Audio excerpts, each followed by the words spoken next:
Right. No, I think it's extremely important that when we talk about decentralization reforms, and the promotion of decentralization reforms, we understand the tremendous role that the Association of Local Authorities could play. Not all of them do play that role, but they could play.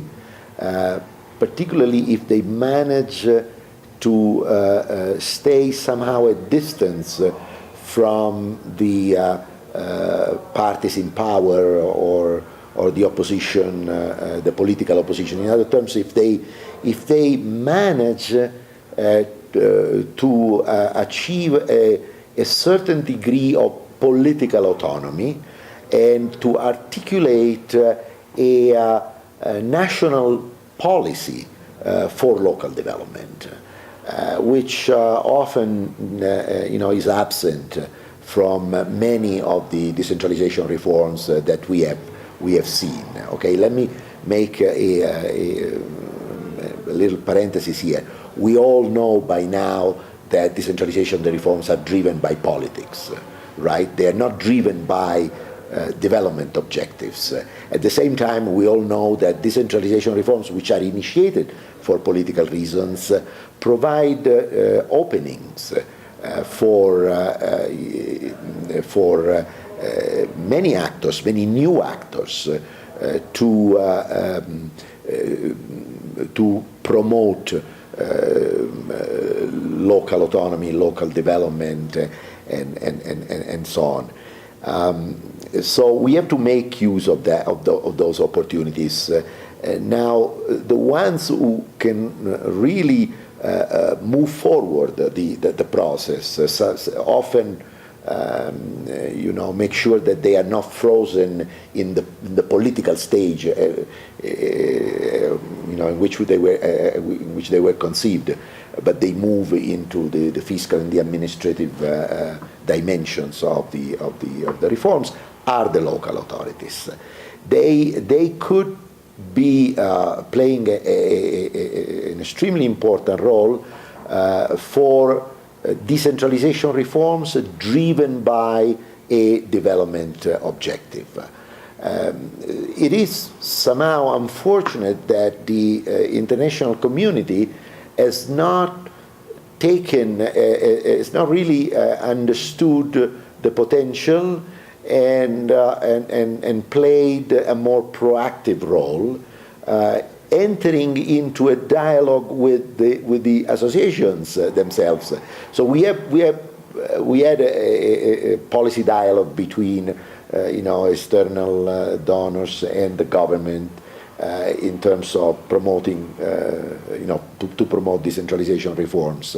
There is now a need that will continue to be very important, but there is a need to have a policy dialogue between the external the aid providers and the local government associations in order to help them precisely to articulate, to take more proactively that role of lobbying or for decentralization reforms driven by local development, and also play an important educational role for their members, and pushing them, as it is already somehow happening, pushing them to be less whining about the lack of fiscal transfers or the lack of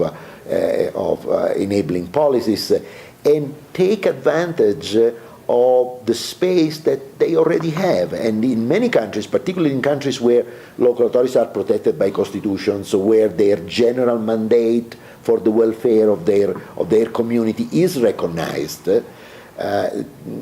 they could do a lot, and they're probably not doing enough. Although, of course, there are many examples, good examples of good practice that we can look at. So this is very important.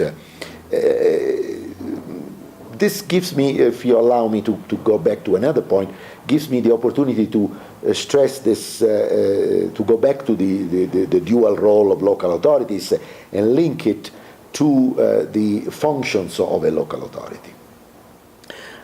We tend to think that local authorities have the functions that the state gives them through a process of devolution or delegation of function.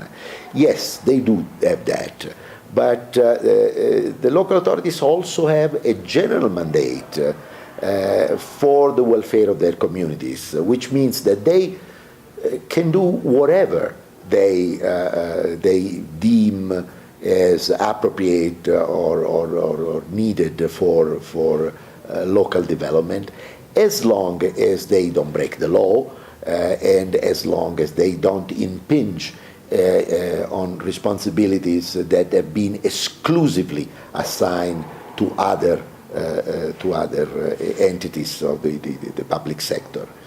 And there are not many that have been exclusively assigned. There is a lot of overlapping and a lot of concurrent responsibilities usually in many countries, in many systems.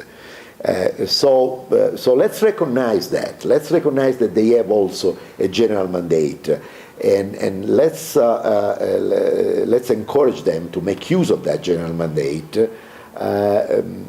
to promote local development, to reach out to the communities, to mobilize additional resources. Let's not think of them only as those who implement the policies of the state in the locality and use their margins of autonomy to improve the efficiency of the resources of the state.